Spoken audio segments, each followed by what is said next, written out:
Hey, boys and girls, it's Nancy A. Shenker, also known as the Geezerproofer, back with another episode of the Geezerproofer, in which we inspire people to be beezers, people who be in the moment, be relevant, be curious, be tech savvy, as opposed to a geezer, which is somebody who's just stuck.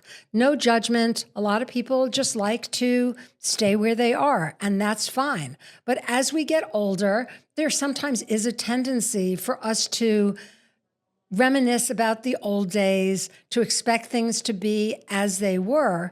And if we do that and be geezers as opposed to beezers, it can often not only limit our own ability to experience life, but also be a hindrance when we go looking for jobs, looking for relationships, building relationships with people of other generations. So it's all about being relevant and being active and being curious. And today's guest is definitely an expert on that. Like many of my guests, we connected on LinkedIn, the great social network of our time. It's no longer just a place for job seeking. And what's interesting is there is this amazing community that's come together of people over 50, although, as we would argue, age is just a number. It has nothing to do with attitude. It's really about your stage and where you are in life. But there is a growing community of men and women who are talking about aging, because this is the first time in history where people over 50 will be a huge segment of the population with incredible spending power. And a lot of us are not planning on retiring. So it's an interesting era. And who better to talk about it than my friend and LinkedIn connection, Paul Long. So Paul, why don't you give a little bit about your background and what you do now? Well, let's see how tight I can make this. So I was born, literally, I was born into a family of journalists. My grandfather, my father, he was in the Kennedy motorcade, the '68 Democratic Convention. I was in a newsroom when I was 2 weeks old. And so I followed in the footsteps, and I was in television news for years. And then way back in the late 90s, I thought news was going to heck. And so I transitioned and became a content creator, creating videos and web content and live shows for major corporations, thousands of videos and programs. And then a number of years ago, let's say 12 years ago, I started wondering what's next. What's next for me? It's very very Beezerly of you. By the way, for those of you who are listening who don't know what a newsroom is, it actually was a physical place where journalists researched and wrote news to turn into newspapers. Got into arguments with producers and assignment editors and news directors. Yeah. So I was the television news reporter, anchor, and when I was making the transition, the weekend weather bunny. I wasn't a real meteorologist. I just played one on TV. So anyway, yeah, I started really trying to figure out what I wanted to do, because that content creation business was something I could do. And I'm like, oh, I can do that. I can succeed at that. Well, I did it, and I succeeded at it, and it was never right for me. And I was like, I need something else, and I don't want to make the same mistake. I want to figure out what's really right for me, especially as I enter this phase of life. So in very brief terms, I did my homework. I started looking at things differently rather than just assumptively. My favorite quote is the physicist, Nobel Prize winning physicist Max Planck: when you change the way you look at things, the things you look at change. So I started looking at me and my life and opportunities. And I discovered a lot about myself by doing this. Some of these things that I confronted, that I was glad that I did, that I got over. But I also started looking at life. And I started realizing, first of all, a lot of people were retiring, and the major trend was after a year of the retirement honeymoon, they were miserable because they had lost their purpose. They had lost meaning in their life. They had lost things to do and go after. They had lost relevance, and they had lost their self-identity. Okay, I'm not really up for that. So then I also started looking at people out of necessity very often, or desire, who were reimagining. I don't want to say reinventing. It's not reinventing, it's reimagining themselves and their future and what they want to do with it. In many cases, they were driven to it because they needed the money. And they were saying it was the best thing that ever happened to me because I discovered this thing that I really wanted to do and I made money at it. Or people who didn't need the money, but discovered something new. And then last but not least, was the new reality of longevity, which is that you take moderately good care of yourself. You live with, pardon the word, purpose, but you do. You're living a purposeful life. You're doing things that are meaningful to you, and you're challenged by them, and you succeed by them. And you can easily, in our generation, live into your 90s. That you say, oh, but what about DNA? Well, now it's down to about 27% of age-related or age-associated diseases are actually your genes. A lot of it's your lifestyle and your lack of purpose. So I realized a lot of people are getting old because they think they're supposed to. I didn't think I was supposed to. And so lo and behold, as I realized all this stuff for myself, I'm like, hey, what am I? I'm a storyteller. When I was a newsman, I wanted to do that because I wanted to share stuff with people. I wanted to give people information and news they could use and insights and things of that sort. And that's what didn't fulfill me in my other business. And I thought, very few people are really talking about this. And so that's why I pursued originally pro-boomer, but I launched it Ready, Fire, Aim. And I found out, hey, wait a minute. Actually, it's more people in their 50s and 40s and even 30s that are engaging with me than people in their 60s and older. And then COVID came along, and all of a sudden, everybody way back into their 30s are going, well, wait a minute, what am I doing with my life? I'm kind of living this default life, or I'm living a life that I don't find fulfilling. What do I do? How do I find a new way forward in my life? That's my new name, New Way Forward.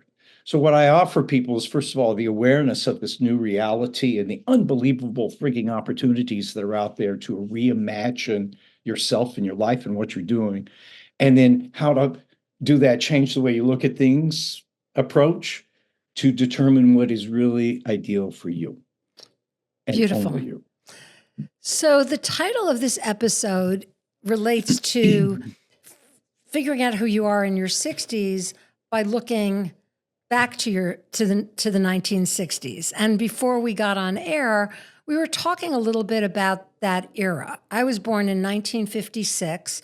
So during the 60s, I was still pretty young, but a lot of the vibe of the 60s carried on through the 70s. And for me as a young woman back then, it was the epicenter of the feminist movement. And I was just telling you, which young women do not believe when I tell them this, that I had to wear a skirt to school every day, even if it was freezing out. If it was freezing, I could wear pants under the skirt. It wasn't until I was a young teenager when the whole bra burning movement began, because we were forced to wear these old-fashioned foundations and garter belts. So it was very restrictive clothing. Kids now complain if, they get sent home because they're wearing, a bra top to high school, but they don't know how good they have it compared to back then. And abortion was illegal. And there were a lot of women who were physically damaged and even died because they went down to countries outside the US to terminate pregnancies as teenagers. And my father was a gynecologist. And I remember he worked at a Salvation Army hospital, and there was an offshoot called the Home for Unwed Mothers, where you were like a pariah if you happened to get pregnant as a teenager, whereas now there's a reality show, about people who are getting pregnant at 16. Yeah. So young women today don't really realize that how just in one person's lifetime, the world has really shifted. There were also there's a lot going on politically, the Vietnam War, we had drills where we had to hide under our desks lest there be a nuclear bomb attack, as if this Duck wooden and desk. cover like that would have done any good. Yeah. Exactly. But what did you mean when you talked about looking back to the 60s as inspiration for this looking forward movement? Yeah, it's a combination of inspiration and an observation. So, and specifically the title of something that I wrote about this on my Substack channel was people in their 60s are doing what they did in the 60s. So if you look back to the 1960s, so one of the things, I had the opportunity and honor to write, produce, and direct a documentary. It won an Emmy called A Passing of the Torch. and overtly. And as it started out, it was the 50th anniversary of candidate John F. Kennedy, after one of his debate nights, going to the University of Michigan, where you attended, to the student union just asleep. And he was going to do a whistle stop tour. That's where you rode a train and went from city to city the next day. But when he got to U of M at 2 a.m. on a Thursday morning during school in the drizzle, when women, going back to your relating, had a curfew of like 10 p.m., excuse me, there were 10,000 U of M students waiting for him. And by the way, back then, almost all of those students couldn't vote. You had to be 21. So the documentary very much is about the fact that he gave this impromptu speech to these 10,000 students, and he basically said, it's more about getting a college education and starting a career. What are you going to do to make a difference in the world? And he alluded to the concept of the Peace Corps. And it started the first student movement of the 60s, which was to launch the Peace Corps. And by the way, briefly, the first Peace Corps volunteers landed in another country 9 months later. Wow. Which is unbelievable. But what really intrigued me about it is I talked to so many people who were there and a part of the student movement, famous people such as Tom Hayden, who was the famous activist, who was the editor of the student newspaper, Theodore Sorensen and Bill Moyers and people like that were on his staff. And what I came to realize is that what happened when you think of the 1960s, you think of sex, drugs, and rock and roll, and think of social movements, women's movement, feminism, the peace movement, the anti-war movement. There's kind of a distinction between the two. Civil rights. Desegregation, yes, civil rights. Yeah, civil rights, all of those things, which really didn't exist. There had been women's suffrage. There had been a little bit of civil rights down in the South. But then all of a sudden it exploded, and it was exploding all over the world. And in multiple countries in Africa, young people were overthrowing colonial governments. Students overthrew the South Korean government. It was this moment in time when the socioeconomic and technology things in the world came together to enable this. And as it was related to me by person after person after person, like Tom Hayden said, we were young, we had these opportunities, and we said, we're not going to accept what's on offer. We're not going to accept what society is telling us to do, what our parents are expecting us to do. We're going to define our own lives. Then you get sex, drugs, and rock and roll, right? And by the same time, they wanted, as Bill Moyers, who's so eloquent, it's unbelievable, said, and there was a desire to signify, to do something to change the world for the better. And that's why you had all of these social movements, ecology movements, and things of that sort. Oh, yeah. So the one person you left out and it's funny because there's kind of a resurgence of his thinking, is Timothy Leary and the Magic Bus, who was the first proponent of using psychedelics. And now if you look at what's going on and how ketamine therapy, mushroom therapy is now in vogue again. And I've recently said Timothy Leary to somebody and they're like, who's that? So for those who are listening, who are in their 20s and 30s, who have sort of missed the bus, the magic bus on 1960s history. It's really interesting for you to sort of go back and look at, what was going on during that era. And I think you also hit on something, and, we're seeing a little bit of it today with protests on college campuses, but back in the 60s and early 70s, it was very factually based as opposed to just emotionally based. I think that a lot of the change makers really did have a lot of command over the statistics and the trends and were very articulate. So I think it's that balance of intelligence and fact gathering with social movement, hopefully nonviolent social movement that can ultimately make change. And as evidenced by the fact that I no longer have to wear a skirt every day, and the fact that Black people no longer have to ride in the back of the bus.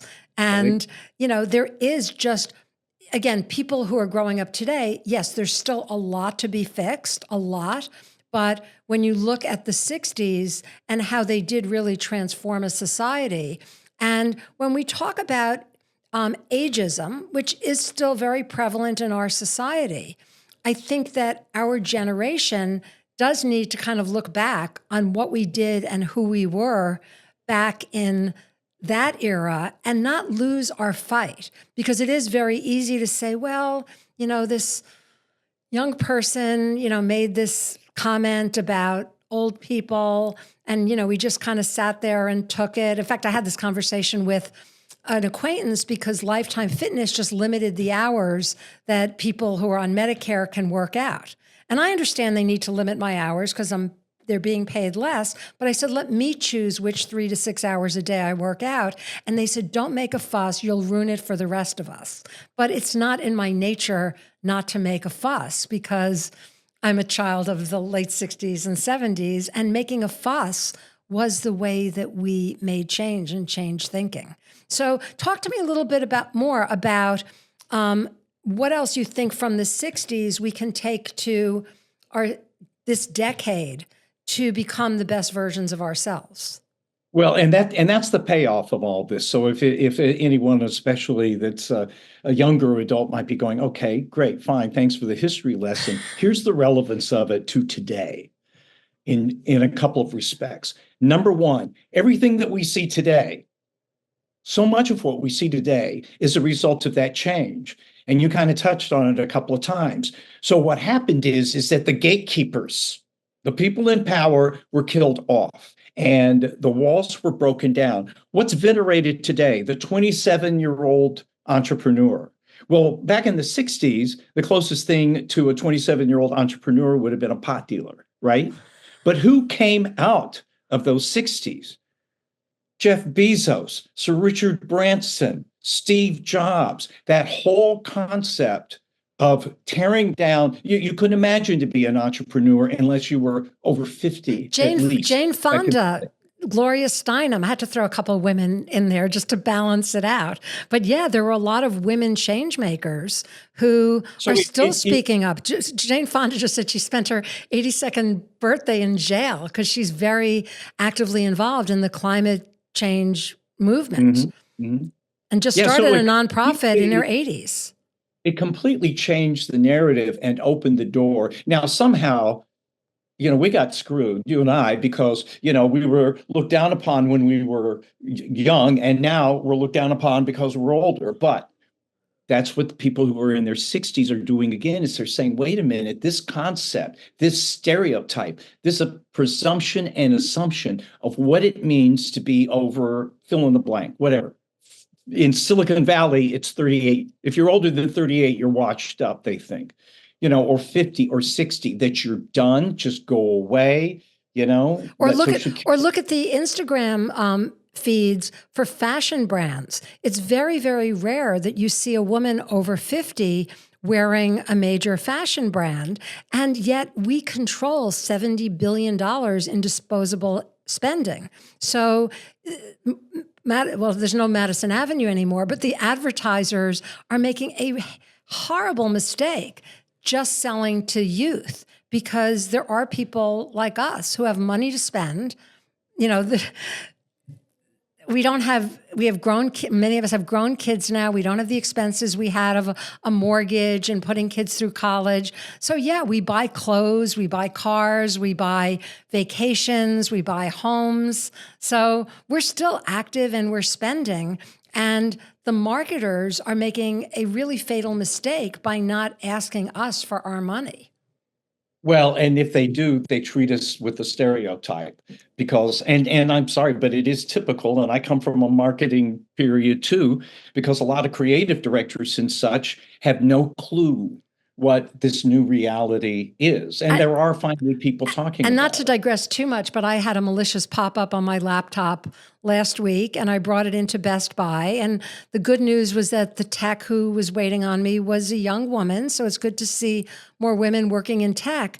But she didn't ask me what my knowledge was of technology. I mean, I worked on the first ever website for MasterCard. I worked on home banking for Citibank. I've been in tech as long as there has been tech. And she started explaining things to me as if I had no technology understanding. And so I had to like stop her very early on and say, you know, you can't assume that I am technologically challenged just because I'm of a certain age. You know, here's what my background is. I understand cybersecurity. Here's what I did. And now let's just cut to the chase and get this thing off my laptop so I can get on with my day. Same thing. I've created thousands of hours of content and a multitude of websites for it too. But the ultimate payoff on this is that people, you know, in their teens, 20s, 30s, 40s, benefited from this change in society and the way that age range was viewed. And now those of us in the older age ranges are doing the exact same thing that those of us and those that come after us are going to benefit too, because we are redefining, reimagining, remaking what it means to be quote unquote older. Even Stanford University, their longevity center, has come up with a new life map to account for the fact that there's an entirely new phase of life. I refer to it as olderhood. But this phase of life where it's okay, you retire, you decline, you go away, that most of us are going to be living some of the strongest and best years of our life. And I'll end with this thing because I'm trying to be the poster boy for it. So technically, so in the first place, when you get older, and so if you're 30 years old, trust me, when you get older, unless you buy in to the nonsense stereotype of what you think being older is supposed to be, you're going to discover that it is anything but that. And I had a birthday back in January, and I'm not big on birthdays, but I did think, you know, I have been around the sun quite a few times, but I in no way, shape, or form perceive myself as being anywhere close to my current age unless I look in the mirror. Seriously, I don't feel that way. I don't think that way. I don't act that way. I'm not living my life that way. And I thought to myself, wow, boy, and 10 years ago, I was this age. By the way, I'm intentionally not mentioning age because it really doesn't matter. By the way, we just got the 5-minute countdown warning. Oh, I can wrap this up fast. But what I realized is that I was like, wow, you know, 10 years ago, I would have been considered old. And 10 years before that, I would have been considered older. I now say it's all older. But yet today, sitting here, other than like raising my kids and being in a lifelong relationship with somebody, I am happier. I am more excited about what I'm doing. I'm more excited about what I'm going after in my future. I am healthier and I'm feeling more relevant than I have in my entire life. I totally. 10 years ago or 20 years ago. And that's the opportunity that's available. And that's what people like you and me are doing, saying, kids, you know, thinking that you're too young at 27 to do something, it's the same as saying at 67, you're too old to do exactly. something. And it's, you know, it's all about stage and attitude as opposed to the number on your driver's license. And, you know, I really plead with young women not to mess up their faces and get work done and, you know, fear aging. Because like you, this is probably the best stage ever in my life. I have freedom, I have disposable income, I have wisdom, and frankly, I just don't give a shit anymore what people think of me, which is incredibly liberating. And I don't have to do work that I don't like to do. So on that happy note, use me and Paul as your guideposts and be a beezer, not a geezer. Paul, where can people find you? Oh, before we wrap up, I have to ask you, you have a great post on your LinkedIn in which you are talking to your younger self. So unless you've perfected my current self, just myself. Yeah. So unless you've perfected human cloning, I'm just curious how you made that image. Did you use an app? Well, I know I used Photoshop, but you could do that on Canva really well. And yeah, it's me. And the thing is, it's about how when you talk out loud with yourself, and I have a conversation with myself, like driving, that it really helps you because it slows down your talking and your thinking, and you hear yourself speak, and your other self is kind of asking the hard questions you don't want anybody to ask, but you ask it. And so it's a picture of me in the front seat driving and then me listening in the passenger seat. All I did is set up a camera, took a picture with me with a little remote button I've got on my iPhone, of me in the driver's seat, and I got out and got in the other seat, and then I used Photoshop, but on Canva. Oh, Canva. Yeah, Yeah, Canva takes seconds to piece do of that. cake. So, Piece of cake. so people could follow you on LinkedIn, which is how I found you. Do you have a website also where people can find you?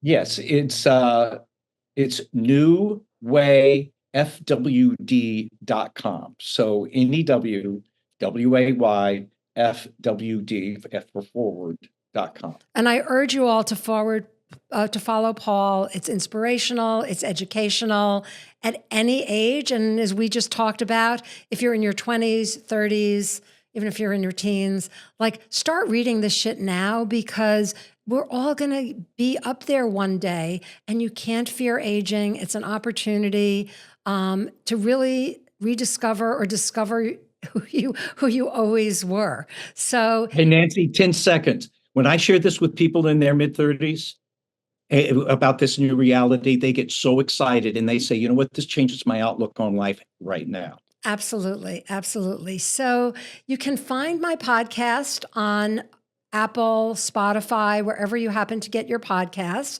If you would like to be a guest on the show, just email me at thegeezerproofer@gmail.com.